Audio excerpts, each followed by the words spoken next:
So for today's lesson, we're going to continue on the lesson from before with writing linear equations.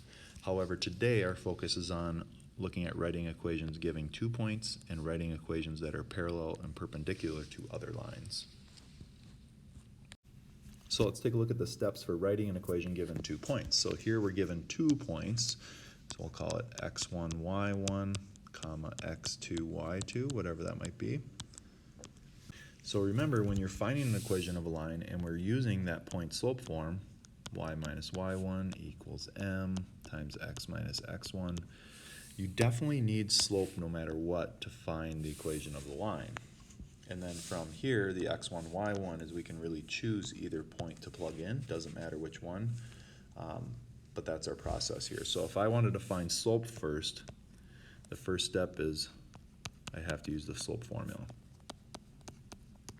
And so slope, remember, is the change of y's over the change of x's, so it would be the y2 minus y1, so your change of your y coordinates divided by the difference of your x coordinates. That's going to give you your slope. Once you find slope, choose a point. Choose a point, and you're going to be plugging it in to point slope form. Once I choose a point, doesn't matter which one you choose, but you're going to use that same slope that you found in step 1. The third step would be solve for y. So once you plug your slope and your point in, it's just what we did before with solve for y. So let's take a look at a couple examples here. So here it says we got 2 points, 4 comma negative 5 and negative 3 comma 2. So if I follow my steps here to find the equation of a line, the first step I would want to do is find slope. And slope in this case, difference of your y's over the difference of your x's. And if I do the difference of my y values, in this case it doesn't matter which one you call as the second coordinate, first coordinate, but if I call this my second coordinate, then I'm going to do 2 minus a negative 5. That's the 2 y values. And then if I choose this as my second, then this has got to be the second x coordinate there. So negative 3 minus 4. So if I simplify that, I get 2 minus a negative 5 would be positive 7 on top, negative 7 on the bottom. I get an overall negative 1. So now I'm at the stage where I need to use point slope form and pick one of the points, doesn't matter which one. So if I pick, let's say, the first one here and plug that in, well, it would be y minus, my y coordinate would be minus a negative 5, so it would be plus 5 in the formula. My slope I found was negative 1, so we're going to sub that directly in for m, and then x minus my x coordinate is 4. So if I simplify this, distributing the negative 1 through, I get y plus 5 equals negative x plus 4, or negative 1x plus 4. And then lastly, subtracting 5 to both sides gives me my final answer of y equals negative x minus 1. And that would be the equation of that line. So if I tried the second one here, here's my 2 points. First step would be find slope. And so if I pick, let's say, that second coordinate to be my x2, y2, y2 minus y1 over x2 minus x1 would be 8 minus 4 over 2 minus a negative 1. 8 minus 4 is 4. 2 minus a negative 1 is 3. We have a slope of 4/3 here. And again, now we choose a point, doesn't matter which one we choose. If I choose the second one here, which those are both positive numbers, and plug it into my point slope form here. If I plug in my y coordinate would be 8, my slope is 4/3, and then my x coordinate is 2. Our job is to now simplify that, break that down, solve for y. So if I were to solve for y here, first distribute the 4/3 through. So I still have the y minus 8 on the left side, but on the right side, if I get rid of those parentheses, I get 4/3 x. Well, 4/3 times 2 would be 8/3 total. so lastly I'm adding 8. Y equals 4/3 x, and when you add 8 to this 8/3, let's think of those in terms of thirds. So if I multiply the 8 by 3, that's the same as adding 24/3. So if I take -8/3 plus 24/3, that gives me a total of 16/3, and that would be my final answer, 4/3 x plus 16/3. So I want you to take a moment, try these two on your own, and we'll go over these here in a few seconds. Good luck.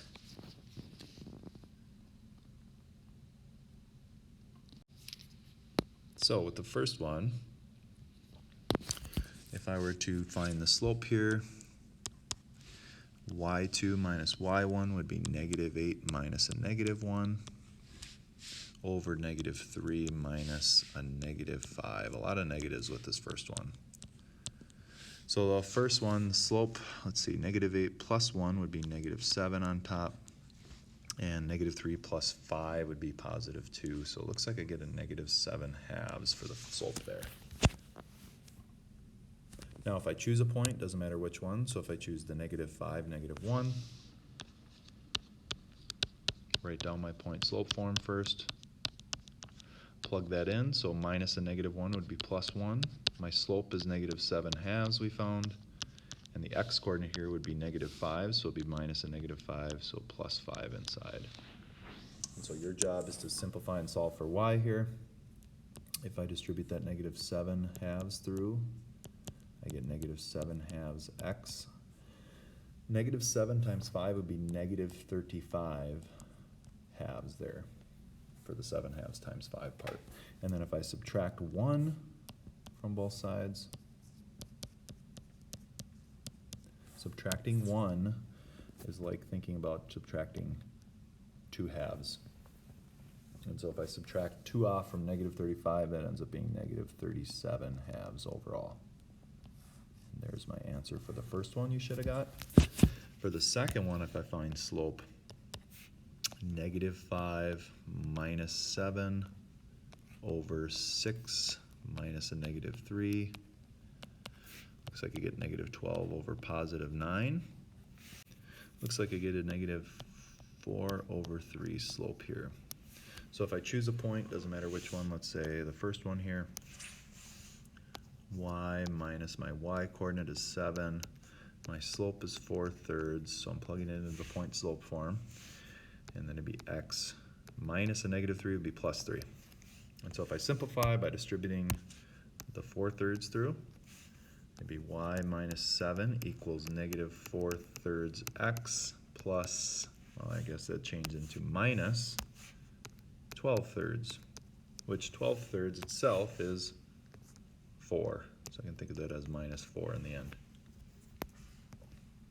Lastly, I need to get rid of that 7 by adding 7 to both sides. And so if I add 7 to the -4 already, my final answer would be -4/3 x plus 3. And that would be my answer for the second one. So hopefully you got both of those. So the last part of today's lesson is looking at writing equations giving a parallel and perpendicular line too.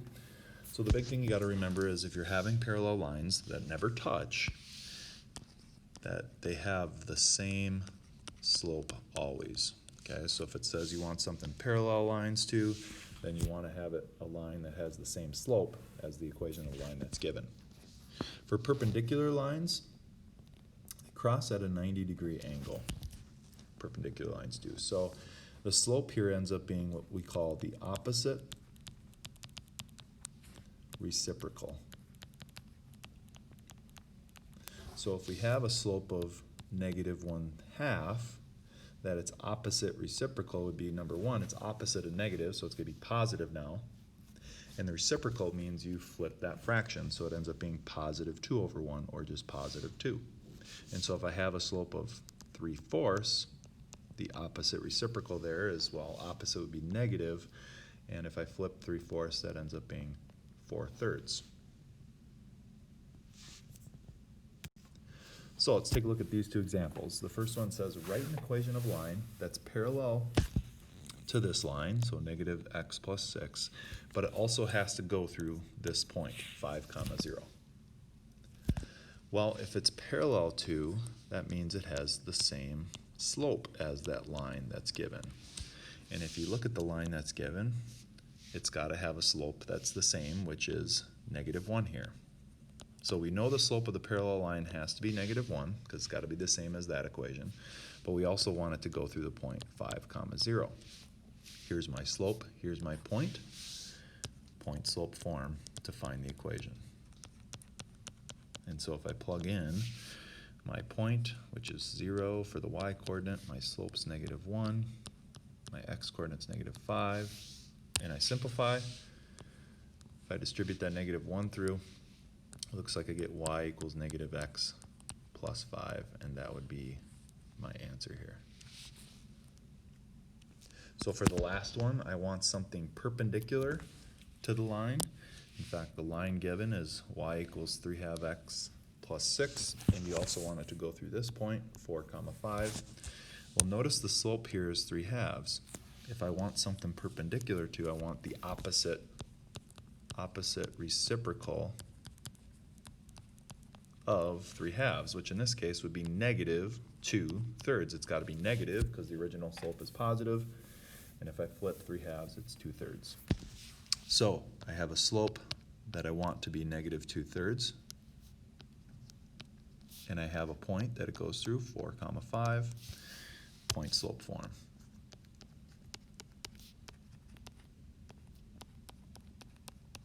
And so if I plug everything in, y minus my y coordinate, so it'll be y minus 5 equals negative 2/3, x minus my x coordinate of 4. And so if I simplify by solving for y here, distributing that negative 2/3 through, I get y minus 5 equals negative 2/3 x, and then negative 2/3 times 4 would be, well, negative 2/3 times negative 4 would be positive 8/3 there. And so if I add 5 to 8/3, you got to think of not adding 5 here, but adding 15/3, because that's the same as adding 5. It's the same denominator there, so my final answer would be negative 2/3 x. 8/3 plus 15/3 will give me a total of 23/3. And that would be our answer there. So take a moment to try these two problems. You can pause the video, look back on our notes if you'd like, but try your best, and we'll go over these here in a few seconds. Good luck.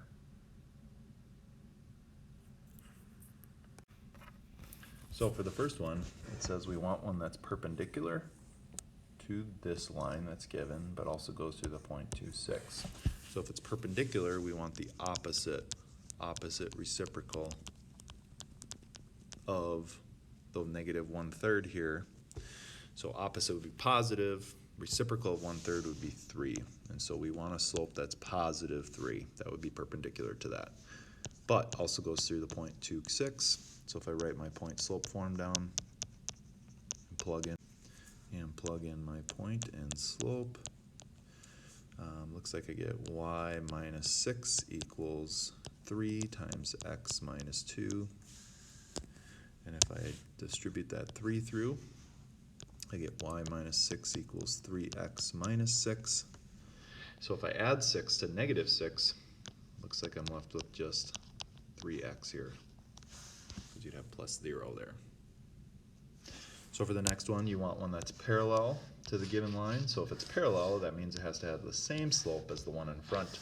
And so that would be having to have the same slope of 4/3 here. But now you want it to go through the point negative 1, 4. And so if I plug in my point and my slope into point slope form, it'd be y minus 4 equals 4/3. X minus a negative 1 would be plus 1. And so if I distribute the 4/3 through, I get y minus 4 equals 4/3 x plus 4/3. Lastly, adding 4 to 4/3 would be like adding 12/3, because you want the same denominator there. And so my final answer here would be y equals 4/3 x plus 16/3 overall. And that would be the equation of the line parallel to the original one. So refer to Canvas for your practice for the day. Don't forget to submit your quick formative assessment before the end of the day. And with that said, you guys have a great rest of your day.